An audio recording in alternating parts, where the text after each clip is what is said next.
আশা করি সবাই ভালো আছেন। মাই ইউটিউব চ্যানেল বিডি মুরগি পালনের পক্ষ থেকে সকলকে শুভেচ্ছা জানিয়ে আজ শুরু করছি। আজ আপনাদের সাথে আলোচনা করব কবিতরে কি কি অসুখ হয় এবং কবিতরের অসুখ হলে কি কি ওষুধ খাওয়াবেন এবং কবিতরে কি কি টিকা দিবেন, এ টু জেড বিষয় নিয়ে আজ আলোচনা করব। যদি আমার ভিডিওটি আপনাদের দেখে শুনে ভালো লাগে তাহলে অবশ্যই লাইক, কমেন্ট, শেয়ার এবং সাবস্ক্রাইব করে পাশেই থাকবেন। বাজারে কবিতরের প্রচুর চাহিদা রয়েছে। এক জোড়া কবিতরের বাচ্চা প্রায় 12 জোড়া বাচ্চা দেয়। বাচ্চা বাজারে চড়া দামে বিক্রি করা হয়। এছাড়া বিভিন্ন শৌখিন কবিতর উৎপাদন করে যথেষ্ট অর্থ উপার্জন করা যায়। কবিতরের দুইটি রোগ সবচেয়ে গুরুত্বপূর্ণ, একটি হলো রানীক্ষেত আর একটি হলো পিজন পক্স। টিকা প্রদান। খামারে রোগ প্রতিরোধের জন্য টিকা প্রয়োগ একটি গুরুত্বপূর্ণ বিষয়। কবিতরের সবচাইতে গুরুত্বপূর্ণ রোগ হলো রানীক্ষেত ও পক্স।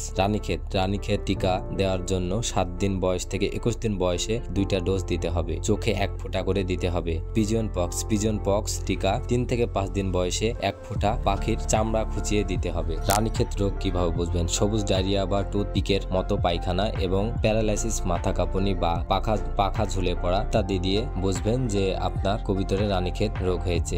এতে করে রানীক্ষেত টিকা প্রয়োগ করলে এই অসুখ ভালো হয়ে যাবে। বসন্ত রোগ। পালকবিহীন অংশ যেমন চোখ বা মুখের চারিদিকে, পা ইত্যাদি জায়গায় এ রোগ ফুসকার মতো দেখা যায় বা গুটির মতো দেখা যায়। এর জন্য পিজন পক্স ভ্যাকসিন প্রয়োগ করলে এটা ভালো হয়ে যাবে। রক্ত আমাশা বুঝবেন কিভাবে? রক্ত আমাশা বুঝতে হলে আপনার কবিতরের পায়খানার দিক খেয়াল করলে বুঝতে পারবেন। যদি আপনার কবিতরের পায়খানায় রক্ত দেখা যায় বা রক্ত পায়খানা করে তাহলে বুঝবেন রক্ত আমাশার জন্য সালফার জাতীয় ওষুধ দিলেই রক্ত আমাশা ভালো হয়ে যাবে। আমার ভিডিওটি আজ এই পর্যন্ত। সকলকে ধন্যবাদ জানিয়ে শেষ করছি। যদি আমার ভিডিওটি আপনাদের ভালো লেগে থাকে তাহলে লাইক, কমেন্ট, শেয়ার এবং সাবস্ক্রাইব করে পাশে থাকবেন।